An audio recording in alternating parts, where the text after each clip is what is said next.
Well, here I am with another video. I hope everything is well with you and your family. And now I'm going to talk about Mexico, some history, and I want your opinion.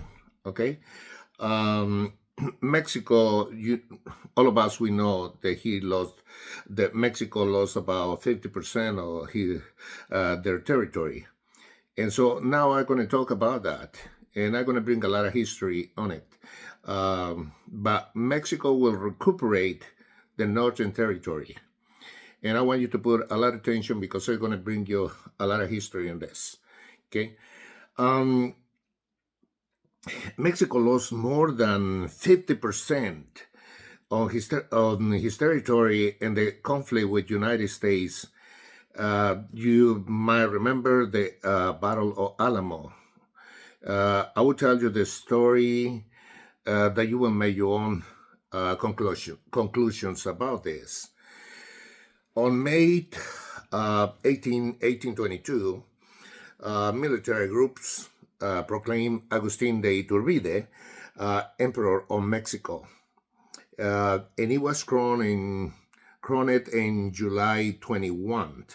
The emperor was recognized by United States, but even with that support, Agustin power and prestige was declined, and soon a conflict developed between Iturbide and the Congress at that time.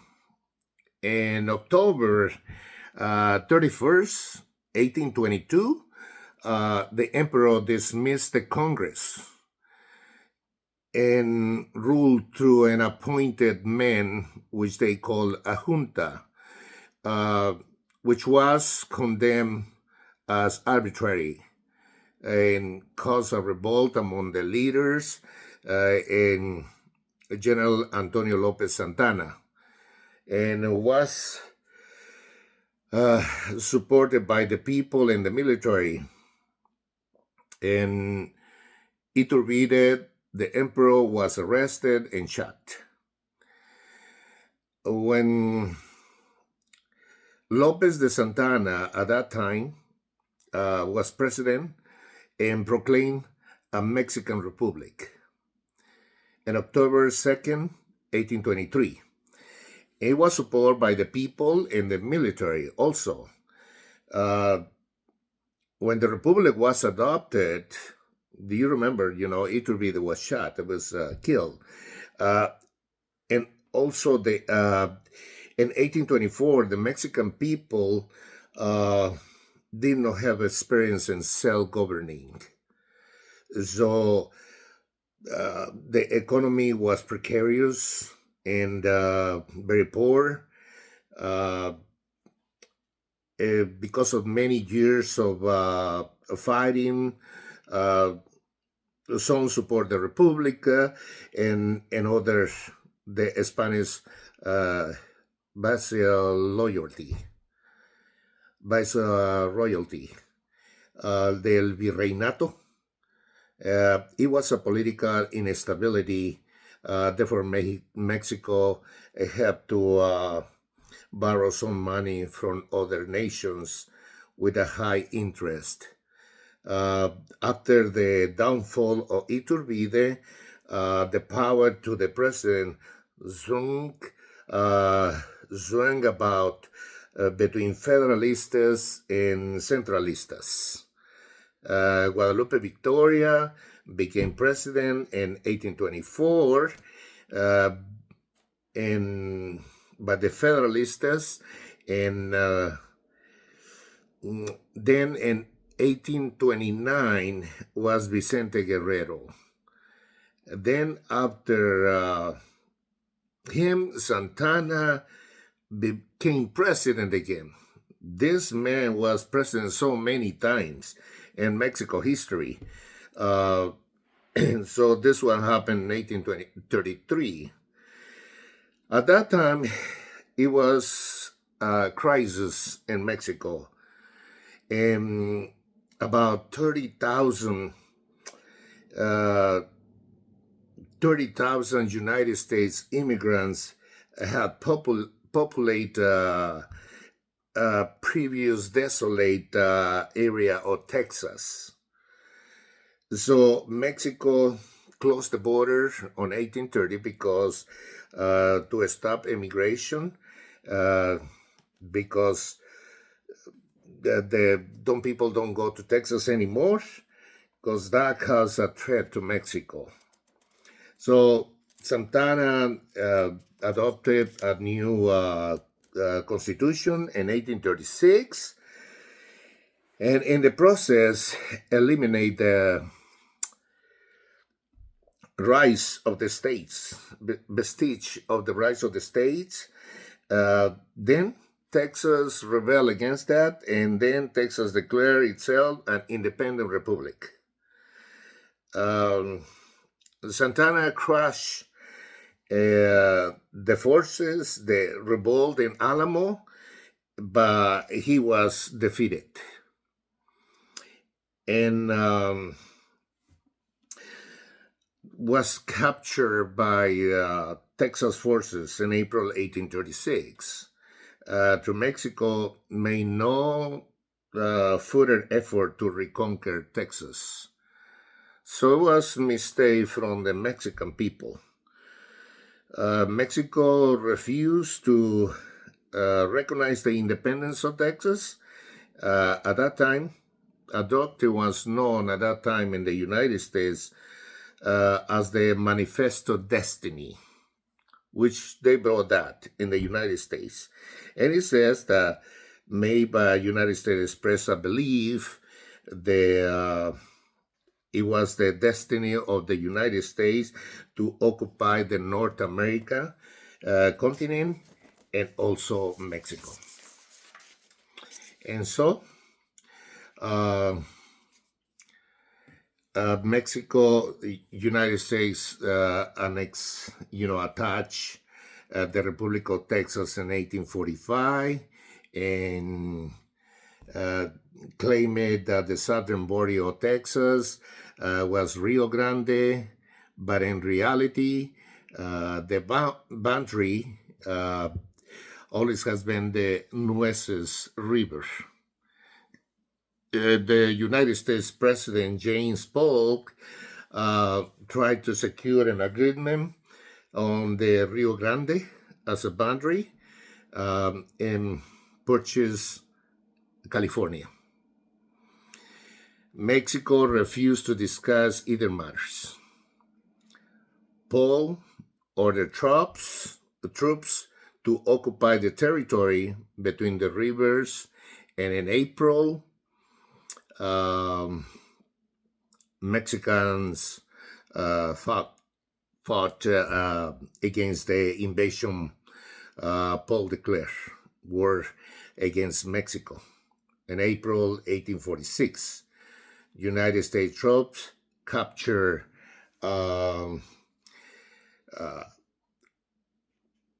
the state of California, and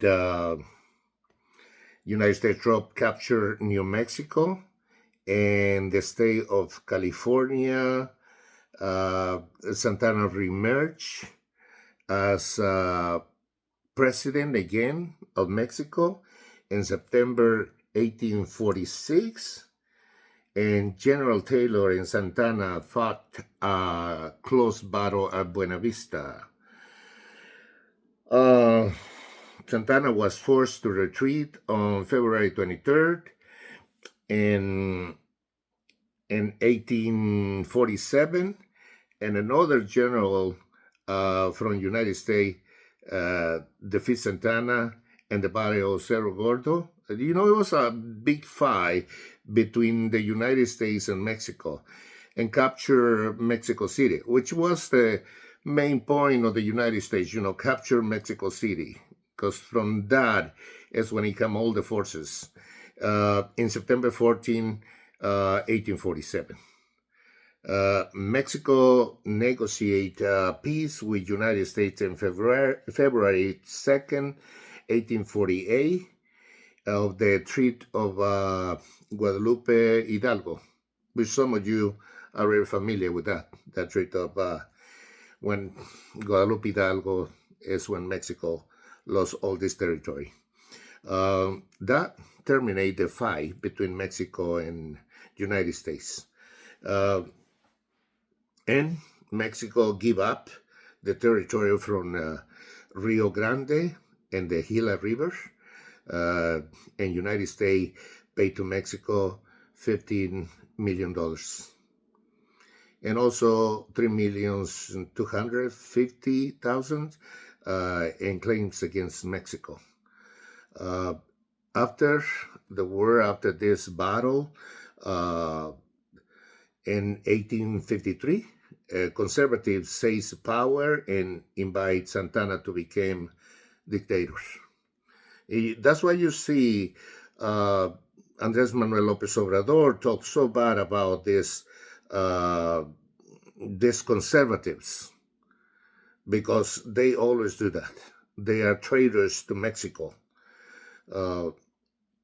So conservatives invite Santana to come back again to Mexico and became dictators.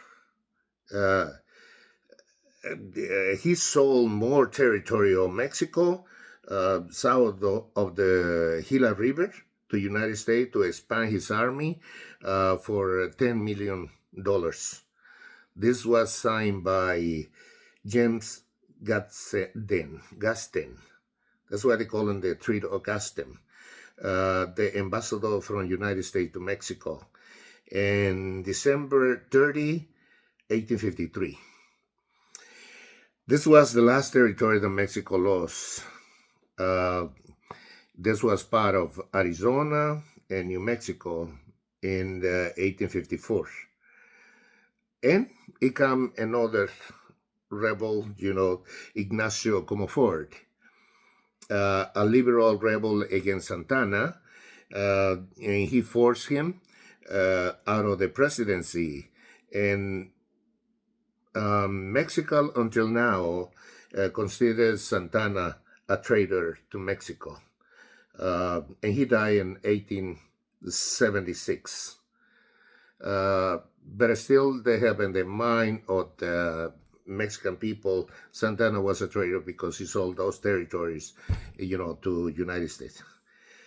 Then he came the greatest president of all times of Mexico, Benito Juarez, and fixed